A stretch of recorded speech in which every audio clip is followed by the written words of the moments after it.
Hello internet, it is me Harley, and I come with you today with a special video because as you may have noticed, I'm playing Final Fantasy, the first one for NES, and I'm having a bit of difficulty playing through it. But there's a valid reason for that, and it's because I didn't have this. So, something I completely forgot about and I should have known because it's knowledge that I actually have but didn't register in my brain for some reason is the old NES games, the manuals that come with them are kind of required because game design isn't like a thing back then. So these books pretty much tell you all the stuff that needs to be in the game. And I figured I might as well make a video of this just to showcase like what's in the manual and everything. But if you are playing through Final Fantasy for NES and you do not wish to buy one of these guidebooks, or manual guidebook, required guidebook, whatever this is, if you choose not to purchase one, Nintendo themselves provide a PDF on the internet. You just have to Google Final Fantasy manual and it'll be the first thing that comes up. So on top of the manual, if you got a special fun box edition, you also got this nice little map here, which I shall take a look at. I haven't really taken a look at anything yet. I've kind of flipped through it and saw how important it was. But yeah, this is going to be my real first time taking a look and seeing what it has to say, and my god, it's a spell list. Oh man, do I need that. This map's big actually to move things around on this table. Oh yeah, wow, that goes through and just, it's armor too? Wow. This would be incredibly useful to have. As you can see, I got this map discount. Minor damage. Oh wow, weapons, everything. I don't understand what that is. Oh no, there is a little damage thing over here. This camera's not very good at focusing close up, but there you go. You can see that there's damage. So if we take a look at this, we can go Ice Sword does 29 damage and a 25% hit rate plus the normal characters. Wow, there's some powerful stuff towards the bottom. Oh, but let's look at magic. Where is Rub? Where's Rub? I want to see what that does. Real quick. Where is it? There we go. Level 6 Rub right there. So Rub is black magic for black wizard. Erases enemy. One enemy. Doesn't give much info, but you know, that's what I expected to do. So either way, that's the first side of it. Gives a lot of information on weapons, armors, and magic. Something that is desperately needed in that game as I flounder around trying to figure out what stuff does. The other side is dungeon maps. So you remember all those times where I was like, yeah, maybe I should draw a dungeon map. Well, this does it for you. But I'm pretty sure I have been to all of these dungeons. This was the Marsh Cave, apparently, as it's called here. I remember going through that and all the rooms of the loot. This was the... I need a much bigger space for this map, but that was the Earth one. And then over here in the corner we have the volcano that I went to. And then down here was the ice cave, which I just finished. So that's everything. The only thing that doesn't appear to be here that the thing that appears to be here that I have not done is this. I do not remember that in the fire cave. Although this might be just a different interpretation. Actually, I think that's the first level. So yeah, I'm pretty sure I've done this. So overall, glad I bought this map. It'll tell me what items do. Now, getting on to the meat and bones of this purchase, the actual manual itself. So let's just flip through it. Yeah, this thing is actually thick. There's a lot to go through. I'm not going to go through every single page because you can find a PDF, but I just kind of want to take a look at what this game was trying to tell me through its lack of interface. So here's the first page. How to save is a good thing to clarify. Making a party. Clarifying overworld towns. Yeah, basic stuff. This is normal stuff you'd probably find in a game manual like this. Let's see. Talk to everyone. Oh, wow, yeah. That is some great advice for NES games like this. Do talk to everyone. Whoop. Enter closed doors. Yeah, generally those are only in castles. Climb to the second floor. Ah, so it tells you how to actually start your quest. Yeah, no, that's great. So hopefully this doesn't tell you how to beat the entire game, because I'd feel cheated if that was true. Let's see. Buy weapons. Yeah. Does it tell you you need to equip those weapons? Because that's something that took me some time to figure out. Oh, it does. Yeah, I should have had this thing from the start. It tells you to buy magic. It's hard to keep this book in frame. Let's see. Magic level and experience stuff. Here's a nice little picture of all the items. The health potion, soft, which, you know, wakes you up if you're stoned. Cabin, house, tent. Nice. The ends, very important. Yes, because they help you not die. Place to revive the dead. You know, common things around in towns. Let's see. Oh, this shows you how to get to the first castle. Nice. So yeah, I'm pretty sure this book's just gonna have a one-to-one tutorial on how to beat the game, isn't it? Battling mechanics. I've pretty much mastered that by this point. Ways to restore your HP and mana. Yeah, standing in tents, houses, using potions, using magic. General stuff. Reviving, slaying, yeah, ally. The only way is those places. Okay, so yeah, there's probably no revive spells or items. Statuses. From what I've heard, half of them don't work in the game. Plan your battles wisely. Oh, that's cool. It tells you, you know, how to divvy up damage and, like, what's the best strategy for taking out groups of enemy. Huh. That's nice. I like this. This is cool. I am actually a fan of guidebooks, which is a pity why I self-imposed the rule that when I play through all these games, I can't really use guidebooks. Because, I mean, they would be cheating. But, nice. More strategies. And we rescue the princess. I remember doing that. Aw, this is kind of like a recap. Head west, young warriors. And then we went and fought, what was your Garland? Garlander? Yeah, Garland. There it is in the top. Garland. You were not a problem at all. We took it down like a couple hits. We talked to everyone. Cool, is this just gonna be turn by turn? Yeah, then the bridge was established, and then we got let the game begin. So is this where the tutorial ends, or is it talks about more things? Ah, it tells you about characters. Actually, what is up with the red mage? I didn't pick a red mage or a black belt. Red mage has the ability to learn some of both black and white magic spells, and is a fairly good fighter. Okay, so it's the bard.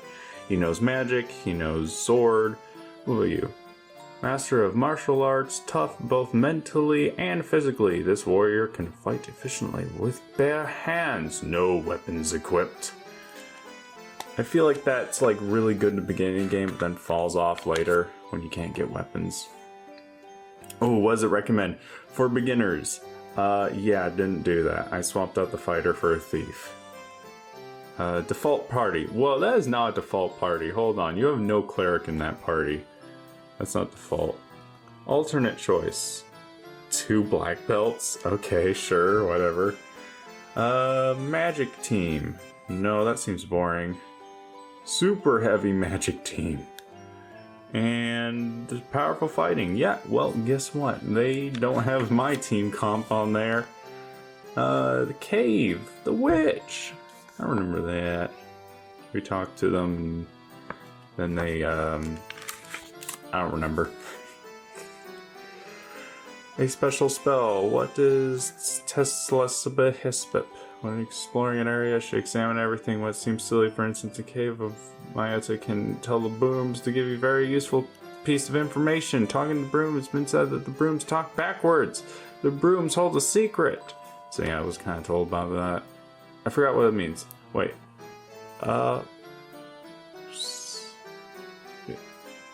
Wait. How can that be backwards? That's just a singular B. Well, however, I guess I'll mirror it on the video. And then I'll see if it makes sense. Let's see. Hey, there's a nice little picture of the overworld. Pirate Town, remember that. And then we talked to the peoples, and then there was an inn, and we got a ship. So I can't go too far in this thing because it's gonna like take me straight to the ending, isn't it? Yeah, we leave, we find a ship, get ready for the ocean. And the 4 enemies of the ocean, no more, no less. You get the same 4 enemies. People talking. Remember that. Let's see, what else was there? Just flip through this quickly. The elves. Oh yeah, the elven thing where we had to go and find the thing to wake up the prince and the crown. Yep, we went shopping. Ooh, that's a nice dragon picture right there. That is cool. Oh, it recommends you grind in that area. Huh, that's funny, I did. I noticed how well it was good for grinding. Dwarf Cave. Hey, that's something up. Someone stole a crystal. Blacksmith. TNT. I remember. We got him TNT. Blew up some stuff. And... let's see. Wait, what castle was that? Hold on. What castle was that? My Stas, you should refer to Stas, lazy, mysterious, and spooky in the northwest. Castle, maybe there you find a clue related to the Dark Elf. I remember him, but... Oh, okay. So you see all those red dots? They're hard to see because this isn't very good. This camera doesn't want to focus, but they're fighters. That's how they took pictures of this, to put it in the guidebook. If you look closely, which you probably can't, you can actually see the tearing from when they took screenshots and layered them over each other. Huh, that's funny. Well, you know, limited technologies. Remember, we jumped into the hole, and we found loot. And we woke up a prince. I guess this doesn't go through the whole game, because there's only a few pages left. Wake up the sleeping prince. Yeah, we did that. And then we went and we looted everything. Oh wait, it tells you all the Mystic Key rooms, right? So there was one at the castle, right? I went there. There was one at the elf castle, northwest. Cave of Marsh. Oh, that had one that I was not aware of. Oh, there's one in the dwarf cave too? But I think I got that one. I'm pretty sure I went there. And the Temple of Fiends has one as well, but I think I went there as well. The only one I know for sure is the Cave of Marsh. I did not get that loot room with the key. Yeah, it helps by opening up a little bridge area with TNT after they blow it up. First town of that area, it was in disrepair. Everything was destroyed. Let's see. Everything's in ruin. We talked to everyone. And... what? Oh yeah, mention of the floating stone that I have. I don't know what does, which I suspect I will probably figure out fairly soon. Person's tunnel, right? Yeah, this is where we gave the thing a ruby and then it let us pass. Yeah, the Titan blocks the road, and we used the ruby and he lies through. Enter the Earth Cave. I remember this. This was a fairly easy, once we got there, fight, and then some bats decided I don't get to leave, and I was paralyzed and died. Yep, and we gave him the ruby after the Earth.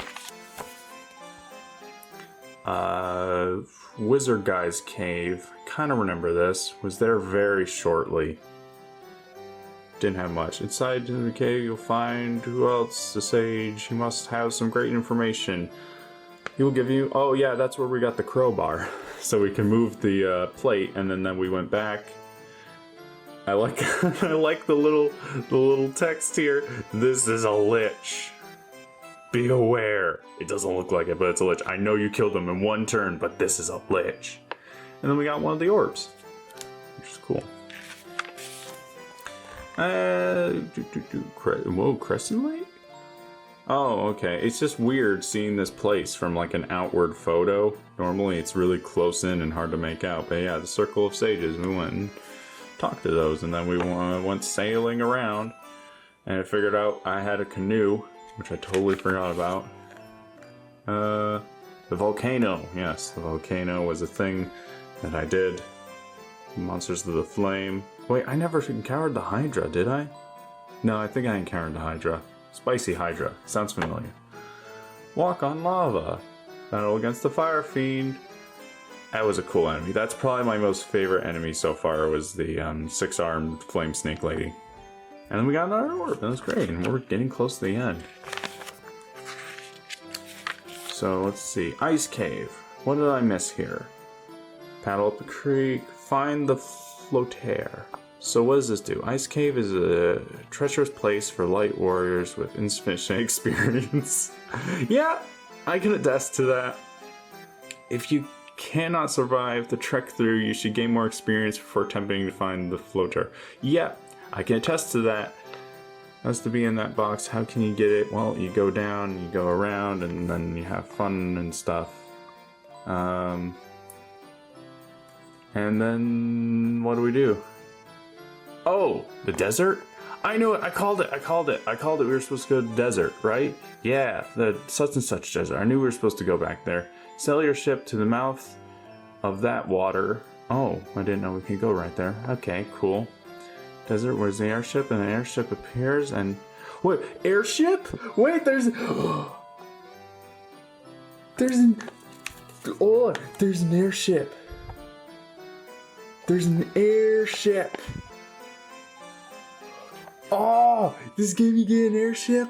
I thought that was only the second game. I thought you only got that in the second game. Okay, well, gosh dang it, there's only one page left. Let's look at the last page and figure out what's going on here. Oh. Class change? Okay, hold on, what's this? Where can I land this thing? Yes, actually tell me where I can land the airship. Taking out the airship's simple, walking in. So I can land it on tiles that are just plain grass.